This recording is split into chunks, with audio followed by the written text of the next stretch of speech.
تین دعائیں ایسی ہیں جن کو پڑھنا اپنی زندگی کا معمول بنائے.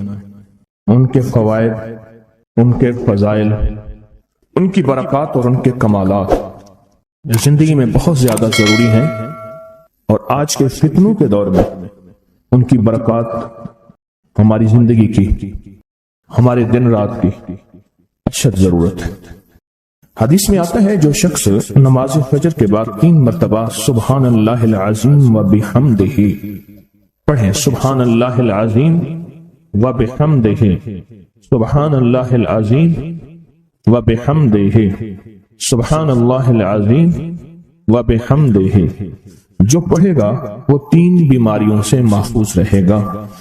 اندھا نہیں ہوگا، کوڑ جلدی بیماریاں نہیں ہوں گی، اس کو جلد کی کوئی بیماری نہیں ہوگی، معذور نہیں ہوگا، فالج نہیں ہوگا. انسان ساری زندگی ایک دعا کرتا ہے، مولا بستر چارپائی کا محتاج نہ کرنا، کسی بندے کا محتاج نہ کرنا، منجے اور بندے کسی کا محتاج نہ کرنا. جو شخص فجر کی نماز کے بعد، جیسے کہ تسبیح خانے میں اس کا اہتمام اس لیے کرایا جاتا ہے کہ یہ ہماری طبیعتوں، مزاجوں، بولوں اور جذبوں میں آ جائے اور ہم اس کو روزانہ پڑھنے والے بن جائیں اور روزانہ پڑھنا اس کو اپنا معمول بنائیں. سبحان اللہ العظیم و بحمدہ، سبحان اللہ. اور ایک اور حدیث میں ہے کہ 2 کلمے ایسے ہیں جو اللہ کو بہت محبوب ہیں، زبان پر ہلکے ہیں، اعمال میں بہت وزنی ہیں، ترازو میں بہت وزنی ہیں، اور وہ 2 کلمے کیا ہیں؟ سبحان اللہ العظیم و بحمدہ. اور آقا کا فرمان ہے جس نے کہا سبحان اللہ العظیم و بحمدہ اس کے لیے جنت میں کھجور کا ایک درخت لگ گیا، اور جس کے لیے لگا تو پھر وہاں جائے گا، کھائے گا. لگا میرے لیے، کھائے کوئی اور. سوچیں، جنت میں کھجور کا درخت لگا ہے تو اللہ پاک پھر اپنی رحمت اور قدرت کاملہ سے اس کو بھیجے گا اور وہ انشاءاللہ کھجور کھائے گا. یہ دعا اس لیے پڑھتے ہیں، ایک تو بیماریوں سے حفاظت، اندھے پن سے حفاظت، معذوری سے حفاظت، جلدی بیماریوں سے حفاظت. ایک تو اس لیے پڑھتے ہیں، اور ایک اس لیے پڑھتے ہیں کہ اس کے ایک دفعہ پڑھنے سے جنت میں اللہ کھجور کا ایک درخت لگا دیتا ہے. اور سنیں، رسول اللہ صلی اللہ تعالی علیہ وسلم نے فرمایا جو شخص بھی سبحان اللہ العظیم و بحمدہ ایک دن میں 100 مرتبہ پڑھتا ہے تو اللہ اس کے گناہ مٹا دیتے ہیں، چاہے گناہ سمندر کی جھاگ کے برابر کیوں نہ ہو. ایک تسبیح جو شخص پڑھتا ہے.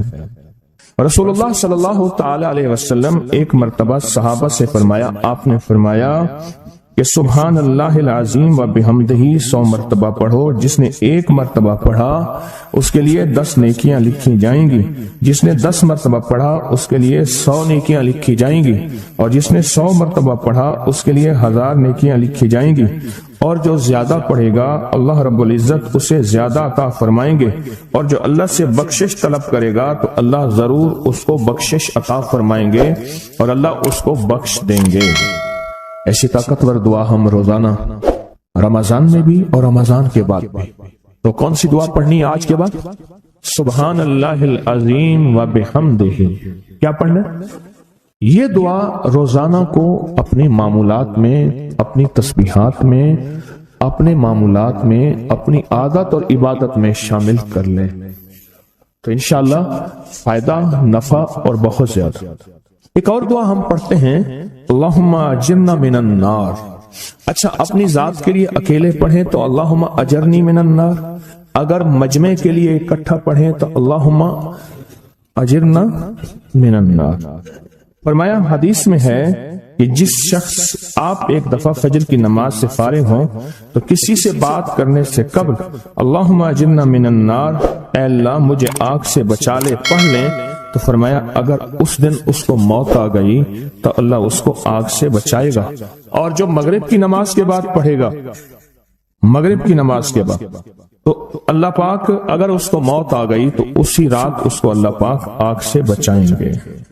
آگ سے. اور حدیث میں آتا ہے جب تم فجر کی نماز پڑھو فارغ ہو جاؤ تو یہ دعا 7 مرتبہ پڑھو. کون سی دعا؟ اللہم اجرنا من النار، اللہم اجرنا من النار، اللہم اجرنا من النار، اللہم اجرنا من النار، اللہم اجرنا من النار، اللہم اجرنا من النار، اللہم اجرنا من النار، اللہم اجرنا من النار، اللہم اجرنا. یہ دعا بخار کا بہت زبردست علاج ہے جس کو بخار نہ چھوڑتا. یہ دعا ہائی بلڈ پریشر کا زبردست علاج ہے. یہ دعا غصے کا علاج ہے. یہ دعا جس کے اندر وسوسے بہت زیادہ آتے ہوں، منفی وسوسے بہت زیادہ آتے ہوں، جو نیکی سے ہٹاتے ہوں، اس کا علاج ہے. اللہم اجرنا من النار. یہ بہت طاقتور علاج ہے. جس کا بلڈ پریشر ہائی رہتا ہو، جو بہت زیادہ ہر وقت غصے میں رہتا ہو، جس کا جسم بہت گرم رہتا ہو. جیسے رات ایک صاحب کہنے لگے کہ مجھے گرمی میں سے خوف آتا ہے، سردی میں مجھے راحت ملتی ہے. اس کے لیے بہت فائدہ مند ہے، بیماریوں کے لیے بہت فائدہ مند ہے. ایک عمل ہے بہت طاقتور اور بہت زبردست عمل ہے، اور پوری دنیا کو اس عمل سے بہت فائدہ پہنچا ہے کہ 2 رکعت نماز نفل پڑھ کے 3 بار سورۃ یاسین پڑھے، اور جو اللہ سے مانگے اللہ عطا کرتا ہے. سوچیں ساری دنیا کی نوافل جتنی بھی ہیں ایک فرض تو فرض کے سجدے کا مقابلہ نہیں کر سکتے. ساری دنیا کی نوافل فرض تو فرض ایک سجدے کا مقابلہ نہیں کر سکتے. فرض نماز پڑھی اور فرض نماز پڑھنے کے بعد سورۃ یاسین 3 بار نہیں پڑھی، سینکڑوں بار پڑھی. پھر آپ نے نہیں پڑھی. اس وقت آن لائن پوری دنیا میں کتنے بے شمار لوگ ہیں جو تسبیح خانے کے ان اوقات کے مطابق انہوں نے اپنے آپ کو فارغ کیا ہے، خالی کیا ہے، اور سورۃ یاسین لے کر بیٹھے ہیں. انہوں نے بھی پڑھی 3 بار سورۃ یاسین. آپ نے بھی پڑھی، اور آپ کے علاوہ پوری دنیا کے کتنے بے شمار لوگوں نے پڑھی. کسی نے درد سے، کسی نے غم سے، کسی نے جذبے سے، کسی نے آنسو بہاتے ہوئے، کسی نے اللہ سے باتیں کرتے ہوئے، کسی نے درد اور وجدان کی کیفیت سے. یہ لمحہ قبولیت کا ہے، یہ لمحہ قبولیت کا ہے. اور اس لمحے دعائیں قبول ہوتی ہیں، فریادیں پوری ہوتی ہیں، آسیں امیدیں بر آتی ہیں. یہ بہت قبولیت کا لمحہ ہے، اور یہ بہت مقبولیت کا لمحہ ہے. اس عمل کے بعد سورۃ یاسین پڑھی جائے. انفرادی پڑھنے سے 3 بار تو فائدہ ہوتا ہے. جس کو بھی میں نے یہ عمل بتایا، جس کو بھی میں نے یہ عمل بتایا، اس کو بہت فائدہ ہوا، اس کو بہت نفع ہوا. سوچیں اجتماعی بیٹھ کے جب پڑھیں گے اس کا کتنا فائدہ ہوگا، اور اس فائدے پہ یقین ہو، یقین ہو کہ جو کچھ ہوا ہے یہ فائدہ 100% ہے، اس میں کوئی شک نہیں ہے. اس پہ 100% یقین ہو، اس پہ 100% یقین ہو. عمل ہوا اور عمل پہ یقین نہ ہوا، عمل کی تاثیر ختم ہو جاتی ہے. عمل ہوا اور عمل کے اوپر اعتماد نہ ہوا، عمل کا فائدہ ہواؤں میں تحلیل ہو جاتا ہے. اور عمل کیا اور اس پہ شک ہوا، وہ شک عمل کی طاقت کو ختم کر دیتا ہے. اس پہ 100% یقین ہو. اتنے سارے لوگوں نے بیٹھ کے پڑھا اور یقین سے پڑھا. اور ایک بات اور ہے، اگر آپ سورۃ یاسین پوری نہیں پڑھ سکے، سورۃ یاسین بعض اوقات بعض بندے اٹک اٹک کے پڑھتے ہیں اور دعا کا وقت ہو گیا، آپ چاہے بعد میں اس کو پوری کریں لیکن پوری ضرور کریں. میری طرف دیکھتے رہیں، پورا کریں لیکن اس سورت کو پورا ضرور کریں. اللہ نے یہ موقع دیا ہے رمضان کا. آج پہلا روزہ ہے اور پہلی سحری ہے، اور پہلے روزے اور پہلی سحری میں اتنا طاقتور عمل کیا. اب سوچنا یہ ہے کہ اتنے طاقتور عمل میں نے دعا کون سی مانگی. ایک تو پہلے یقین ہے انشاءاللہ کہ میری دعائیں قبول ہیں. اچھا، قبولیت کی وجہ سحری کا وقت، تہجد کا وقت. ایک دوسرا قبولیت کی وجہ ایک مجمع کا اللہ کے لیے جمع ہو جانا. فرمایا جہم 40 پردیسی 40 مسافر صرف اللہ کی رضا کے لیے جمع ہو کے دعا مانگے، اللہ ان کی دعاؤں کو رد نہیں کرتا. آپ میں سے تو 90% مجمع تو پردیسیوں کا ہے، 90% مجمع. اور قبولیت کی تیسری وجہ یہ ہے کہ آپ نے فرض نماز پڑھی اور فرمایا فرض نماز کے بعد دعائیں قبول ہوتی ہیں، فرض نماز کے بعد دعائیں قبول ہوتی ہیں۔ اب قبولیت کی پہلی وجہ کیا ہے؟ سحری کا وقت، سحری کا وقت، فجر سے پہلے کا وقت دعائیں قبول ہوتی ہیں۔ دوسری وجہ فجر کا وقت، فرض نماز کے بعد دعائیں قبول ہوتی ہیں۔ اور تیسری وجہ مسافروں کا وجہ، اور چوتھی وجہ رمضان کے اللہ جل شانہ نے فرشتوں کو حکم فرمایا فرشتوں ساری عبادات چھوڑ دو اور میرے روزے داروں کی دعاؤں پہ آمین کہو، ساری عبادات چھوڑ دو اور میرے روزے داروں کی دعاؤں پہ آمین کہو۔ ایک چوتھی وجہ ہو گئی کہ فرشتوں نے آپ کی دعاؤں پہ آمین کہا۔ اور پانچویں وجہ مل کے سورۃ یاسین پڑھنا، مل کے سورۃ یاسین۔ فرمایا سورۃ یاسین ہر تنگی سے نکالتی ہے، ہر مشکل سے نکالتی ہے، ہر ناکامی کا علاج ہے، ہر پریشانی کا علاج ہے اور ہر ناممکن کا علاج ہے۔ اور فرمایا سورۃ یاسین مردوں کو بھی نفع دیتی ہے اور زندوں کو بھی نفع دیتی ہے۔ سورۃ یاسین جو نزع کی سکرات کی حالت میں ہو اس کو بھی نفع دیتی ہے، اور سورۃ یاسین اس بندے کی جو کسی تکلیف کی نزع میں، قرضے کی نزع میں اور بیماری کی سکرات میں ہو اس کو بھی نفع دیتی ہے۔ قبولیت کے اوقات، قبولیت کے لمحات، اور اس میں بیٹھ کے اللہ سے مانگنا۔ اب مانگنا کیا ہے؟ یہ تو یقین ہو گیا کہ انشاءاللہ ہماری آج کی یہ محفل، آج کا یہ بیٹھنا، آج کا یہ پڑھنا اور آج کا اللہ کی بارگاہ میں یہ حاضری دینا 100% انشاءاللہ قبول ہے۔ کوئی شک تو نہیں؟ کیوں اللہ والے میری طرف دیکھیں، سونے کی حالت یہ ختم کریں، یقین کامل ہے، پھر مانگیں کیا؟ سوچنا۔ جب سخاوت کی سخی کی سخاوت موجوں پہ ہو، عروج پہ ہو، پھر مانگیں کیا؟ یہ سب سے اہم چیز ہے۔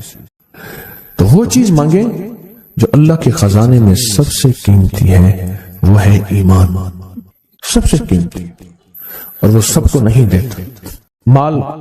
مال سب کو دیتا ہے، اپنے نہ ماننے والوں کو بھی اور اپنے ماننے والوں کو بھی، اپنے دوستوں کو بھی، بلکہ اپنے دشمنوں کو زیادہ دیتا ہے، زیادہ دیتا ہے۔ مال اپنے دشمنوں کو زیادہ دیتا ہے اور بعض اوقات اپنے دوستوں کو بھی زیادہ دیتا ہے، جیسے انبیاء میں سے حضرت سلیمان، حضرت داؤد، حضرت یوسف علیہ السلام، جیسے صحابہ میں حضرت عثمان غنی، عبد الرحمن بن عوف اور بے شمار صحابہ، اولیاء میں سے حضرت پیران پیر شیخ عبد القادر جیلانی اور بڑی بڑی ہستیاں۔ اللہ اس لیے دیتا ہے کہ یہ مومن یہ نہ سمجھے، تو سب سے پہلی چیز جو اللہ سے مانگنی ہے وہ ایمان مانگنا ہے۔ ساری دنیا مل گئی، سارا مال مل گیا، ساری حکومتیں اور ساری چیزیں ملی، ایمان نہ ملا تو ہم گھاٹے میں رہ گئے، ہمارا سودا گھاٹے کا سودا تھا۔ ایمان نہ ملا، اللہ سے سب سے پہلے ایمان مانگنا۔ جو بندہ ساری عمر جو چیز مانگتا ہے، غور سے دیکھنا، غور سے سمجھنا، ساری عمر جو چیز مانگتا ہے، جو بندہ ساری عمر جو چیز مانگتا ہے، ساری عمر جو چیز مانگتا ہے، جو بندہ ساری عمر جو چیز مانگتا ہے، اگر نہ ملی، اللہ سچی طلب کی بنیاد پہ آخری وقت میں وہ چیز عطا فرماتے ہیں۔ حضور سرور کونین صلی اللہ تعالی علیہ وسلم کا فرمان ہے، انس بن مالک کی روایت ہے کہ لوگوں سنتے ہو جو شخص اس چیز کے سے متعجب ہو کر، سنیں غور سے سنیں، انہوں نے فرمایا لوگوں سنتے ہو جو کسی شے سے متعجب ہو کر لا الہ الا اللہ کہتا ہے، اللہ ہر حرف کے مقابلے میں ایک ایک درخت پیدا کر دیتے ہیں جس کے اتنے پتے ہوتے ہیں جتنی دنیا میں دن، اور ہر پتا اس کی قیامت تک کے لیے اس کے لیے مغفرت کرتا ہے اور تسبیح پڑھتا ہے۔ وہ تعجب ہوا، ہاں لا الہ الا اللہ، اچھا فلاں جیت گیا، واہ لا الہ الا اللہ، فلاں ہار گیا، اچھا فلاں بندے کے ساتھ یہ ہوا، فلاں واقعہ یہ ہوا، متعجب ہو کے کیا پڑھا؟ لا الہ الا اللہ، بس اتنا سا لفظ پڑھا، اور اتنے سے لفظ پڑھنے پہ اب وعدے سوچیں، کیا وعدے ہیں؟ میں کہ اللہ ہر حرف کے بدلے میں، اب لا الہ الا اللہ، اب اس کے جتنے حرف ہیں آپ گن لیں، ہر حرف کے بدلے میں اللہ کیا کرتا ہے؟ ایک درخت پیدا کرتا ہے، اور اس کے پتے کتنے ہیں؟ معلوم ہوا کہ درخت کتنا بڑا ہے، بڑا ہوگا تو اتنے پتے ہوں گے، جتنے پتے جتنے دنیا میں دن۔ جب سے یہ دنیا بنی ہے کتنے دن ہوں گے؟ سال میں 365 دن ہے۔ دنیا بنے کو کتنے لاکھ سال کہتے ہیں؟ کوئی 5 کہتا ہے لاکھ سال، کوئی 6 سال کہتا ہے، کوئی لاکھ، پتہ نہیں کتنے لاکھ اندازے ہیں۔ کتنے دن ہیں؟ خربوں سے خربوں نیکیاں، خربوں سے خربوں نیکیاں اسی وقت بیٹھ کے یوں سمجھ لو 1 منٹ میں جتنے دنیا میں دن ہیں۔ اور پھر وہ درخت، آگے سنیں، وہ درخت اس کے لیے قیامت تک مغفرت چاہتا ہے اور وہ تسبیح پڑھتا ہے اور اس تسبیح کا سارا ثواب اسی کو جاتا ہے۔ ایک بابا جی تھے، ان کی قوم عالمان قوم ہے، عالمان کہتے تھے، نام یاد نہیں۔ میں نے بابا جی سے پوچھا، میں کہا بابا جی کاروبار، آ کے جھانبا ایک مخصوص لفظ ہے ان کا۔ میں نے کہا آپ کیا کاروبار کرتے ہیں؟ آ کے جھانبا مارتا ہوں۔ جھانبا اصل میں کہتے ہیں درخت کا ایک بہت بڑا لڑا اور شاخ ہو، اس کو جب گھسیٹیں گے تو اس کے ساتھ پتے، چیزیں، شاخیں، تنکے، بہت سی چیزیں اکٹھی ہو کے، سمجھ گیا نا، اس کے ساتھ آتی ہیں۔ اس کو آپ گھسیٹتے جائیں، جو کچھ دھاگا پڑا ہے، رسی پڑی ہے، شاپر پڑا ہے، لفافہ پڑا ہے، اسی کے ساتھ سمیٹتے آئیں گے تو وہ بہت سی چیزیں ساتھ لے آتا ہے۔ میں نے اس سے پوچھا کاروبار کیا؟ کہہ رہا بس میں جھانبا بنے نا، بات والوں نے بات۔ وہ جھانبا کیا تھا؟ وہ 3 چیزیں بیچتا تھا بازار کے ایک کونے سے دوسرے کونے تک۔ دانتن نہیں ہوتا یہ خواتین، اس کے گلے میں ہوتا تھا، ساتھ ایک قطر ہوتا تھا، ایک وہ بیچتا تھا۔ دوسرا عطر ہوتا تھا جس کو بارے کہتا کپڑا پھٹ ونجے خوشبو نہ ونجے، اس کے بعد میں الفاظ تھے کپڑا پھٹ جائے خوشبو نہ جائے۔ تیسرا کوئی سرما تھا، وہ بیچتا تھا۔ شہر کے دروازے ایک بازار کے چلتے پھرتے ایسے، اس کو وہ جھانبا کہتا تھا۔ وہ کہتا تھا تھوڑی دیر کام کرتا ہوں، روزی بن جاتی ہے، میں آتا ہوں۔ یہ ایک دفعہ جو کلمہ پڑا، اس پہ اتنا بڑا جھانبا لگا، متعجب ہو کر، تعجب میں آ کے ایسی تعجب، اچھا لا الہ الا اللہ۔ اللہ پاک فرماتے ہیں جا تیرے ہر حرف کے بدلے، لا الہ الا اللہ کے کتنے الفاظ ہیں؟ 12 تقریباً کہہ رہے ہیں آپ، کوئی مجھے 100% بتائے۔ 12، اگر 12 بھی ہے تو ایک 12 پہ ہر حرف پہ کتنے درخت؟ ایک درخت۔ اور درخت کتنا بڑا؟ اتنا بڑا کہ اس کے پتے اتنے ہیں جتنے کائنات کے دن ہیں۔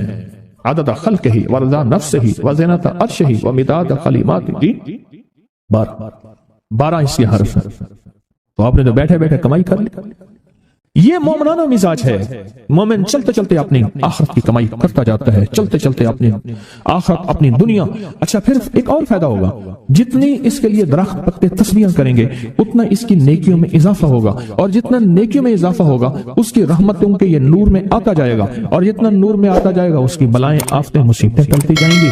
اور جن بلاؤں، آفتوں، مصیبتوں کو جادو، جنات، نظر بد، بیماریاں، تکلیفیں، حادثات، گلیاں بند ہونا، راہیں بند ہونا، رزق بند ہونا، صحت بند ہونا، مشکل، یہ سب ایسی ٹلتی اور کٹتی اور ہٹتی جائیں گی، ایسی ہو جائیں گی۔ فرمایا کہ ایک شخص نے عرفات میں وقوف کیا، اس کے ہاتھ میں 7 کنکریاں تھیں۔ اس نے کنکریوں سے مخاطب ہو کے کہا، اے کنکریوں، تم میری گواہ ہو اس بات کی کہ اللہ کے سوا کوئی معبود نہیں اور اس کے محمد صلی اللہ علیہ وسلم اللہ کے رسول ہیں۔ اپنے ہاتھ سے انہیں پھینک دیا۔ اس رات دیکھتا ہے کہ قیامت قائم ہے، اس کے گناہ نیکیوں سے زیادہ ہیں، اور پر خدا نے اس کو دوزخ میں لے جانے کا حکم دیا، لیکن دیکھا تو ان کنکریوں نے دوزخ کے دروازے بند کر دیے۔ سارے دوزخ کے محافظ کارکن جمع ہو گئے ایک پتھر کو ہٹانے پہ، پر وہ کنکریوں کا پتھر اتنا بڑا پتھر بن گیا کوئی ہٹا ہی نہیں سکتا، اور عاجز آ گئے۔ پھر لوگ اس کو عرش کے نیچے تک پکڑ کے لے گئے، یہ پتھر بھی سفارش کرتے ہوئے اس کے پیچھے پیچھے ہو لیے۔ پھر آخر اللہ نے اس کو جنت میں جانے کا حکم دیا، تو پھر یہ سارے پتھر جنت کے دروازوں میں آگے جا پہنچے، اور ہر پتھر کہنے لگا، اے اللہ میری طرف سے اس کو جنت میں داخل کر۔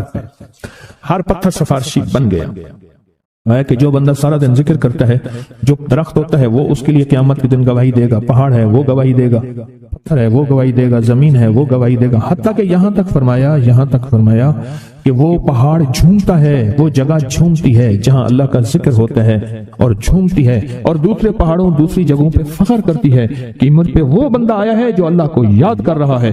حتیٰ کہ جو بندہ اللہ کو یاد نہیں کرتا، چیونٹیاں اس کی منتیں کرتی ہیں، کیڑے مکوڑے، سانپ، مچھلو، مچھلیاں اس کی منتیں کرتی ہیں، اللہ کو یاد کر لے ورنہ عذاب آئے گا، عذاب میں جہاں تو رگڑا جائے گا وہاں ہم بھی رگڑے جائیں گے۔ ایک بندہ تھا، وہ لوگوں کے سامان اٹھاتا تھا، اس کے پر خچر ایک جگہ سے دوسری جگہ لے جاتا تھا، نمازی نیک آدمی تھا، غریب مزدور تھا۔ ایک دفعہ ایک لولا لنگڑا بندہ آیا اور کہنے لگا مجھے اپنے خچر پہ بٹھا کے فلاں جگہ پہنچا دے، اتنے پیسے تجھے دوں گا۔ پیسے بھی معقول تھے۔ اس نے خیر اس کو پکڑا، سہارے سے بٹھایا۔ چلتے چلتے نا دو راہیں آ گئے، دو راہیں۔ ایک راہ وہ تھی جہاں ساری دنیا جاتی تھی، ایک راہ وہ تھی جو سنسان تھی۔ وہ معذور آدمی کہنے لگا اس سنسان راستے کی طرف چل، سنسان راستہ۔ انہیں کہ میں تو ادھر سے جاتا ہوں، میرا معمول تو ادھر ہے، میں تو ادھر نہیں جاؤں گا۔ انہیں مجھے راستے کا پتہ ہے، تو چل، یہاں سواری کا گھاس بھی ملے گا، پانی بھی ملے گا، اور راستہ بھی بالکل مختصر ہے۔ ٹھیک ہے۔ آگے گئے تو وہ ایک وحشت ناک جنگل آیا، اور وہ جو بندہ تھا معذور وہ ایک دم خچر سے اترا، اور وہ ٹھیک ٹھاک تھا۔ اس نے خنجر نکالا اور اس کو قتل کرنا چاہا۔ تو اس نے کہا مجھے قتل نہ کر، تیرا مقصد مال ہے، چیزیں ہیں، مجھے چھوڑ دے۔ انہیں کہ نہیں، میرا اصول ہے، یہ دیکھ لوگوں کی کھوپڑیاں پڑی ہیں، ہاں، میرا اصول ہے، میں پہلے بندہ مارتا ہوں پھر اس کا سامان لیتا ہوں، میرا اصول ہے۔ اس نے کہا کہ نہ کر منتے کی انہیں۔ اچھا، اس نے کہا مجھے 2 نفل پڑھنے دے۔ ہنس کے کہنے لگا اور بھی بڑے آئے تھے 2 نفل پڑھنے والے، تو بھی پڑھ لے۔ اب یہ 2 نفل کے لیے کھڑا ہوا، اوپر ظالم خنجر لے کے تقاضا کر رہا کہ جلدی کر، میں نے تمہیں قتل کرنا ہے، میرا اصول ہے۔ اسے کچھ سمجھ نہیں آ رہی، تو ایک دم اس کے اندر منہ میں زبان آئی، امن یجیب المضطر اذا دعا۔ ایک دم یہ آیت آئی، کون ہے جو بے چین دلوں کی دعاؤں کو سننے والا ہے؟ کون ہے جو بے چین دلوں کی دعاؤں پہ پہنچنے والا ہے؟ کون ہے جو بے چین دلوں کی دعاؤں کو قبول کرنے والا ہے؟ بس یہ آیت کہی اور نفل بس پڑھ ہی رہا تھا تو وہ تقاضا کیا، اس کا خنجر بڑھنے لگا تو ایک آواز آئی، رک جاؤ۔ آسمانوں سے آواز آئی، رک جاؤ، کڑکدار خوفناک آواز تھی۔ تو یہ جو خچر سوار تھا یہ رک گیا، پھر آگے بڑھنے لگا، پھر دوسری بار آواز آئی، رک جاؤ، پھر بڑھنے لگا۔ ایک گھوڑدار آیا، ایک گھوڑ سوار آیا، اس کے ہاتھ میں ایک ورس تھا، اس نے اٹھا کے اس کو مارا، اس ظالم اور قاتل کو، اور وہ گرا، اور جہاں وہ گرا تو وہاں آگ کے شعلے۔ اور وہ جب جانے لگا یہ کہنے لگا اب کون ہے؟ کہا میں اس آیت کا غلام ہوں، موکل ہوں، موکلات، اس آیت کا غلام ہوں، موکل ہوں۔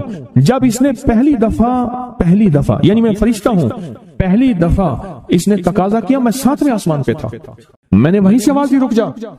جب دوسری دفعہ اس نے تقاضا کیا، میں پہلے آسمان پہ تھا، میں نے وہیں تقاضا کیا، رک جا۔ بس اس کے بعد پھر میں نے آپ کے اس کو مار دیا اور اس کو ختم کر دیا۔ اب بتائیں کہ ہم فرشتوں کو اپنی مدد کے لیے کیسے بلائیں؟ تاریخ بھری ہوئی ہے انسانیت کی، تاریخ بھری ہوئی ہے کہ فرشتوں نے انسانوں کی مدد کیسے کی اور ہر پل ہماری کیسے کر رہے ہیں۔ اگر حدیث میں آتا ہے، میرے آقا کا فرمان کا مفہوم ہے، اگر اللہ فرشتوں کو تمہاری حفاظت اور مدد کے لیے نہ بھیجتا تو اتنی بلائیں ہیں، اتنی بلائیں جو زمین پہ اور زمین کے خلاؤں میں اور زمین کے نیچے موجود ہیں، یہ تمہیں ٹکڑے ٹکڑے کر دیں، ریزہ ریزہ کر دیں، تہس نہس کر دیں۔ اتنی تو ہیں، اللہ فرشتوں کی حفاظت اللہ نے لگائی ہوئی ہے۔